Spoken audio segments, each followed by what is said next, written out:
Hi, so this is a quick demo of the Logitech T650 wireless touchpad. As you can see, it's a fairly small device. One control on the left, the power switch, and a charging port in the back. Very responsive. It's got a nice glass top, allows you to scroll really easily, and the scrolling is very smooth, very responsive, I can find on this computer. 3 fingers left and right, go forward and back. That works pretty well. The standard Windows 8 gestures work pretty well. Swipe from the left brings up the other windows that are open on the Metro style interface, and you can switch between them fairly swiftly. Swipe from the right brings up the Charms bar, as you would expect. 3 fingers up, back to the start screen. 3 fingers down, back to the desktop.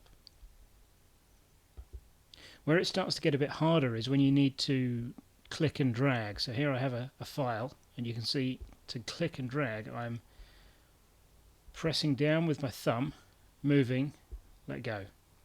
That works okay. The other way to do it in the latest release is you can double click and drag. That also works fine. And that'll be familiar to anybody that's used a touchpad before, because that's pretty much the standard way that these things work. Doing a right click and drag, if you wanted to copy a file, is however a little bit more tricky.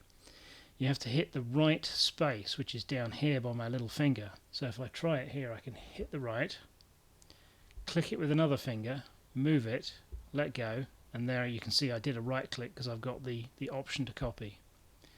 So sometimes it can be a bit hard to hit the right space because it's not the button you're pressing here, it's actually the space on the top and the button at the same time. But with a bit of practice, as you can see, it's quite possible to do a right click and drag. In extended desktop mode, things don't work quite as well, because if you try to bring up the charms in this mode, sometimes they appear on this screen, sometimes they appear on my other screen. In this case, they've appeared on the other one. And that's because the Windows 8 gestures seem to apply to the screen that you most recently had the start on.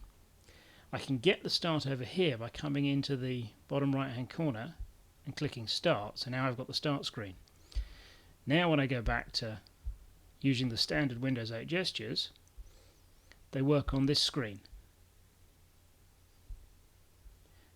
If I move my pointer across to the other screen and try the gestures, they appear on this screen.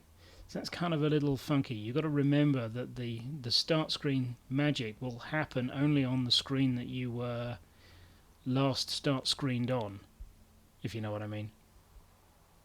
Overall, a very nice bit of hardware. Feels great.